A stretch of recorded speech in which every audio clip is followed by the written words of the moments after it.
We have had to wait 6 weeks since WrestleMania, but finally tonight on SmackDown we're going to get Cody Rhodes and John Cena under the same roof. Welcome back, guys, to Fog Wrestling for tonight's SmackDown preview. It's in the Marble City. SmackDown will be taking place in Tennessee the 30th of May. It was supposed to be the final 3-hour SmackDown, but USA Network have told WWE that they need the third hour. They want the third hour. The ads are paying, the ratings are paying, so they don't want SmackDown to go back to 2 hours, and that means we're stuck with that third hour of the blue brand, which nobody wants, considering it's filled with mostly, let's be honest, jobber shit that features the tag team division. I mean, I don't think we need DIY, Candice LeRae, all those guys, Machine Guns, Pretty Deadly, a bunch of Mexicans. You know, nobody cares about these people on SmackDown. What we do care, though, is about Cody Rhodes and John Cena. What's going to happen? If I can borrow a phrase for Cody Rhodes, what do you want to talk about? I want to talk about the fact this guy lost the title at WrestleMania, then just disappeared. He disappeared, he wasn't there. 6 weeks have gone by. Now he's came back. Is he trying to get John Cena in the ring one-on-one? Is he trying to win back his title? No. He came back and all of a sudden he booked a tag team match, even though his name is not Nick Aldis. He doesn't have the ability to do that, but he booked a tag team match and he wanted John Cena and Logan Paul at Money in the Bank, and he picked Jey Uso as his tag team partner. Why wouldn't he want a rematch? Why wouldn't he want John Cena one-on-one at Money in the Bank to get his title match back? I don't understand it. You know, it should have been the GM that booked that tag match. In my opinion, it makes absolutely no sense that Cody Rhodes has came back and he said to John Cena, here, I want a shot at you, but not for the title. And I don't want to get my hands just on you. I want to share you with Jey Uso in a tag team match. It doesn't make any sense. What's Cody Rhodes' beef with Logan Paul? Non-existent, but he decided to include him in this tag team match anyway. So I don't really understand it, but we're going to hear from Cody Rhodes tonight. John Cena using another one of his dates. He doesn't have many left. It's actually sad. I think John Cena's got about 21, 22 dates left in his WWE career. Before we know it, John Cena's going to be gone, and it's going to be a sad day for wrestling, because he is the last true star that wrestling has created, and we don't have him for much longer. He's going to be gone. He's not going to come back, and we're going to see wrestling dip even lower. You thought the numbers were bad now and the interest was bad now. You lose the last real star in wrestling, and the viewership's just going to tank even further. So yeah, not going to be good at the end of 2025 when we say goodbye to John Cena. But yeah, hopefully tonight, Cena and Rhodes, if they have a promo, hopefully we get something better than what we got in the build-up to Mania, because that stuff wasn't great. Cena would just come out and basically not really do anything. Cody Rhodes would lecture him, and then Cena would just walk off to the back. You know, it was like, what the fuck are they doing? It'll be interesting to see what they do tonight. Will R-Truth get involved? Will Logan Paul be there? Will Jey Uso be there? I mean, who knows? But yeah, Money in the Bank, that's the big match. That's the tag team match happening there. Someone else returning is Bianca Belair. So she was obviously part of that triple threat match. Probably the best match at WrestleMania. Io Sky, Rhea Ripley, Bianca Belair. She didn't win, and then of course, just like everybody else when they lose a match at Mania, she disappeared. She just went away. I guess she was on holiday on the beach. There's some photos of her in a bikini, and now I guess she's coming back to WWE because, I don't know, maybe she wants her title back. Who fucking knows? Not that it was her title to begin with. She did win the Rumble, but I mean, at the end of the day, who cares? She lost the match. She went on holiday. You know, pretty much wrestlers don't work full time anymore. It's like their whole career is like an active holiday.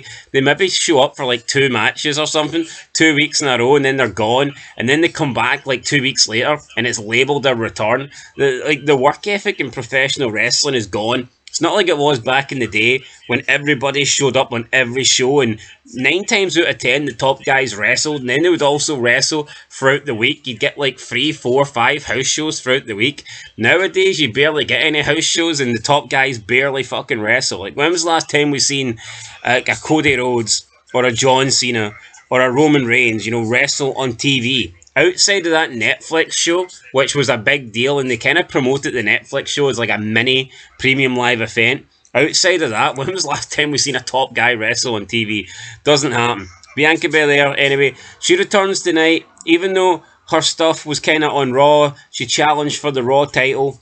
Now she's back on SmackDown. She's not in a Money in the Bank qualifier. So, I mean, who knows what she's going to do? Will she call it Tiffany Stratton? Is she interested in the women's championship, or we don't even know? Maybe she's just going to show up. I don't fucking know. At the end of the day, I don't really care about Bianca Belair. Right, we've got a couple of Money in the Bank qualifying matches. First up is a women's one, triple threat: Nia Jax versus Naomi versus Jade Cargill. Right, what is it with WWE? You look at qualifying matches now, and everyone seems to be a triple threat match now. Every qualifying match or tournament match seems to be a triple threat, and we see it all the time when it's like crowning new champs and stuff. They do these triple threat matches now. I do enjoy multi-person matches. I'm not going to sit here and say that I just want one-on-one matches every single week and every single show. I like multi-person matches. I think some of the best matches and some of the most fun matches are multi-person matches, especially if it's not two great wrestlers. If you've got two great wrestlers, then a singles match is probably the best thing. But if you've got wrestlers that are maybe a little bit more limited and that they're not going to put on a 5-star classic, then I think by putting them in multi-person matches, you can hide some of their weaknesses and you can just get better, funner matches with more people in it. But every qualifying match now, or every tournament match, is a triple threat. I don't know why they do it, whether they're trying to crown a new champ or a Money in the Bank. It's like every single one's a triple threat match. I just don't get this. It used to be normally always single matches, and now it's always triple threat matches. Is this just Triple H trying to give everybody on the card a spot? He wants to make sure everybody on the roster is seemed to be getting, or deemed to be getting, an opportunity. So he thinks if he puts triple threat matches on, then that way he can include more people in the qualifying matches in the tournaments. I'm assuming that's his logic, but I don't really get it why every single one is a triple threat now. Anyway, Nia Jax, Naomi, Jade Cargill, who's going to win this? Who's going to go on to Money in the Bank? I've got a funny feeling it's going to be Naomi. Jade Cargill won the whole rivalry thing with Naomi. I think Naomi's due, a win back, I guess. And I just think out of the three women, she's probably best suited to a Money in the Bank match. So we have to wait and see. I don't think anybody wants Nia Jax in a Money in the Bank match, and I don't want her to win the briefcase because I don't think she should be anywhere near the title again. So I think it's between Naomi and Jade Cargill. I'm personally going to go for Naomi, but I could be wrong. Either way, I don't think it should be Nia Jax. And then we've got the men's Money in the Bank qualifying match: Carmelo Hayes versus Jacob Fatu versus Andrade. I mean, how many times have we seen Carmelo Hayes and Andrade share a ring? They had that best of 7 series, which felt like a best of 700. It fucking dragged on forever. It was horrible. I'd never want to see these two guys in the same ring again, and now we're getting them tonight, and they're going to be joined with the, what is he called, the Nightmare, the Werewolf, the Devil, or some shit like this, the Samoan Devil, Jacob Fatu, Jacob Jobber Fatu. Just cannot stand this guy. Looks like a big mongoloid, just doesn't look like a star. You look at Roman Reigns, kind of looks like a cool looking guy, kind of looks a bit like that Jason Momoa guy.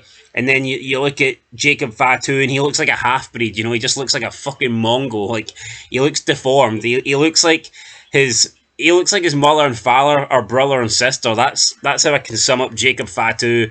Just like the other ones that they bring out. JC Mateo. I know these guys aren't Samoan, but screw it, I'm going to throw them into the same category. JC Mateo, Bronson Reed, just big fat fucking jobbers that don't look like stars. And then you've got those other two retards that are currently injured. Tama Tonga and Tama Loa, or whatever they're called. Those two bums that are going fucking nowhere. They're just like the Mexicans. Interchangeable. They're just lucky they're Samoan and they're getting put on TV. If these guys weren't Samoan and they weren't able to fit in to this bloodline thing, then they'd be nobody. They'd be wrestling on some indie show for $20 and a hot dog. They wouldn't be on WWE Smackdown. That is for sure. Anyway, who am I going for? Money in the Bank match. I'm going to go for Carmelo Hayes. Why not? It could be Andrade, but I'm going to go for Carmelo Hayes. I think Carmelo Hayes would suit carrying around a Money in the Bank briefcase, but the guy can barely pick up a W, so the chances of him going on and then winning the briefcase, I would say, are very, very slim. But either way, I'm going to go with Carmelo Hayes. That is my pick. And that is pretty much all we've got announced for SmackDown tonight, guys. Cody Rhodes and John Cena both going to appear. Bianca Belair returns for the first time since WrestleMania. We've got two Money in the Bank qualifying matches, one women's, one men's. I'm going with Naomi in the women's, and I'm going to go with Carmelo Hayes in the men's. So that's my picks. Let me know what you guys think down below. Let me know in the comments who you guys are picking. Yeah, who cares? SmackDown remaining 3 hours, not great. If it was 2 hours, it would still be shit. But here, 2 hours of crap is more watchable than 3 hours of crap. But unfortunately, USA Network, they want to punish us. They want to make sure these 3 hour SmackDowns are here to stay. And unfortunately, they are. So, it kind of sucks. Anyway, guys, that's it. Catch you in the next one. Been Fog Wrestling. Thanks for watching. We'll review SmackDown probably tomorrow morning. Going to get an early night and we'll be back to review this shit tomorrow morning. Unless I wake up in the middle of the night and something mega has happened. Unless like Stone Cold Steve Austin returns and stuns Cena and wins the title. Unless that happens, then probably won't be reviewing SmackDown after the show. So yeah, we'll have to wait and see. Till next time. Peace.